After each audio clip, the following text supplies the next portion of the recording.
people get so caught up in this to the point of we're seeing his jacket that he was wearing now sold out at many outlets which it was sold. We're seeing people making T-shirts and things online and selling them. I mean, Amazon has shut down several stores now where people were creating their own merch for this, celebrating what this guy was representing. That's more than just the no. Well, I kind of get it, and you walk away going, "Well, that's horrible," but I kind of like. I'm gonna go. I'm gonna get merch for this. That's like another level of celebrating this, where you're like gonna like wear the same stuff he was wearing, in solitude with him. Yeah, in other words, you're celebrating and supporting capitalism Yeah, by someone who's actually anti-capitalistic. And yeah. and here's what I think the media did a really poor job as well on this case, which allowed people to kind of celebrate because even the way we're talking about it, he was anti-establishment. He's going after this figurehead Mhm. of this company, and that's what he was doing. Well, let's look at his behavior for a second. I don't think that's what he did at all. How so? So again, Robinson conjecture from the data points we have. So he leaves handwritten or he etched things on casings. Yeah, That is a look at me moment. yep. He handcrafts or 3D prints a gun that he holds on to. That's a look at me moment. He he does a lot of things and that are look at me. Mhm, His arc from what we've seen from people talking about him, he's valedictorian, he's the whiz kid. He's got all these things of him being the center of attention. I've had psychiatrist friends of mine that said this was an ego moment. I mean, and I don't think anyone doubts that the things he was doing was look at me, look at me, look at me. That smile, the flirting with with that individual at the hostel, mhm, that's an ego moment. If he was actually on mission to do a mission, he would have been about the mission and not about look at me, mhm. not leaving a backpack with monopoly in money in it. Look at me. So there's a lot of ego being driven by his life arc, all right? Because from his data points, he's leaving. Now, I thought about this in the last 24 hours. So let's do our thought experiment here. Here's someone who's 26 years old. He has what we've heard is a bad back injury. Mhm. Well, that may or may not have required surgery. We don't know all the details, of this, but a bad back injury. And people are saying that because he had this bad back injury, he's 26 years old, off his parents' insurance policy. This he's going to get back at the man. All right. So if you have parents like his parents that are as wealthy as they are, that have as much money and resources as they have, that closest of the family is what it was until I just learned this morning that the mother had put out a missing person report on the son about 6 months ago.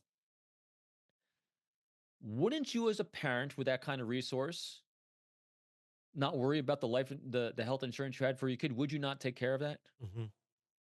I don't think that was it. So if you had resources in your parents that could have actually mitigated that problem for you personally, what was this about? If it wasn't about this personally for you,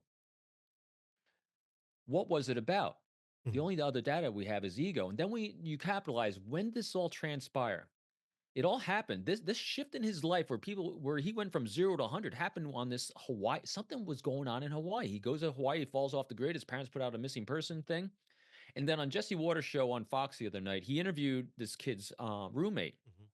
and they're talking about the Ted Kaczynski book, Yeah. that the book club that he read, and he's quoting in his manifesto that he left behind Mhm. for his ego. Mhm. And in that, he's talking about all these things that were all about getting back to the system, all this. And what interesting came out was the roommate said, I gave him that idea. And Waters like, it wasn't his idea. No, no, that was my idea. I thought it'd be a good idea to read this book. And he goes, oh yeah, our book club read all these kinds of books that are kind of socialist, anti-capitalist kind of books. Mhm. Huh. So you had a group of people that are talking about anti-capitalism. He's got an instance in his life that is demonstrating how the system's failing, and he's now kind of fallen off the grid, no longer having "I love me" moments. I don't know. I and he kept the gun, and he was on a laptop when they found him in the McDonald's, McDonald's. And yeah. again, why are you in a McDonald's if you're trying to be hidden? Yeah. In my mind, he's battling between trying to say, "Look at me," maybe even looking at himself and what they're doing online, and trying to remain hidden. And for what purpose? I think I haven't heard anyone else say it though. Why hold on to that gun? You and I have every single case you and I have covered. The first thing the murderer does is get rid of the murder weapon, Mhm. especially if it's a 3D printed gun. You just make another one. Yeah. Yeah. He's going to do it again. As soon as he fell, as soon as his notoriety started falling out, Mhm. do you not think he was going to do it again? Especially since it doesn't look like it was personal against this guy. It was against the symbol. This kid's all about symbols. Yeah. He's got lots of symbols all around him, the symbols that keep directing people back to him. So my conjecture on this, pure conjecture, is that this was an ego-driven moment, driven by a life arc of ego. Something happened. I had another doctor that mentioned that he was curious about the pain meds he might have been on for his back as well. That might have been exacerbating any kind of chemical imbalances in his Mhm. brain. He had a bunch of people that are not necessarily anarchists, but are book study guys that are talking about all these things that are anti-capitalism. I don't know. That's what I'm seeing on this. I'm wondering, if this is a young guy again, like you were saying, he just, he's a graduate student, but very much, I don't think lived much of life in the world, or experienced what it's like to be an adult. Yep. Especially if you're on your parents' insurance, like right up until now, you haven't experienced much of life. And if you were, and again, this is just my conjecture and my speculation, if you're kind of a snowflake, if you're kind of sheltered most of your life and suddenly you're seeing the harsh reality of what the world is and you're already kind of imbalanced and easy enough to be influenced to go down one of these roads and extremely egotistical, narcissistic, um, it seems like an extremely narcissistic snowflake that was finally exposed to the world and thought that they were going to do justice. They're going to do what nobody else did. And nobody else has done it because that's insane. And there's ways of dealing with this stuff other than that. But as I say to so many things, young and dumb, I think that played a big role in all of this with the other factors that he felt justified in.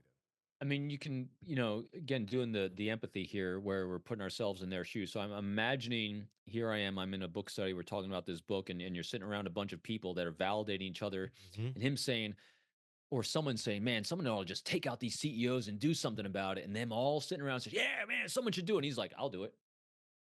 And Yeah. they're like, "Oh man, you're the man." So again, probably not. Robin likes to go way out on a Yeah. limb on some of the conjecture here, but you can imagine that kind of scenario building out with someone like you're saying, with that kind of background and a zero problem solving skill set and no life experience, falling off the grid from his parents, who seemingly before this, might have been a good positive influence in his life and other people in his life, because Yeah. people are saying they liked him. Yeah. Unhappy people don't do bad things. Mhm.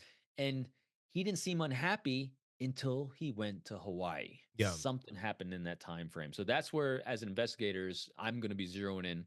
I'm going to be establishing that baseline and arc in his life and see where we went sideways. How concerned are you about copycats with something like this? Yeah. Because just, I mean, there's shootings all the time, and yes, we do have copycat things, but it's rare to see, like I said, a good chunk of the general public being rah rah about this, looking at the guy as Robin Hood.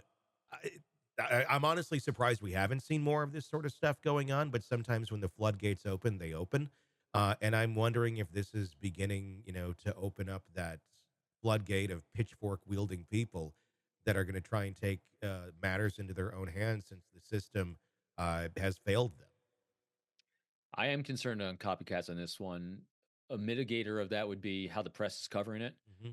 They need to not celebrate him. And people that are celebrating him and idolizing him need to be shut down and not propagated through social media.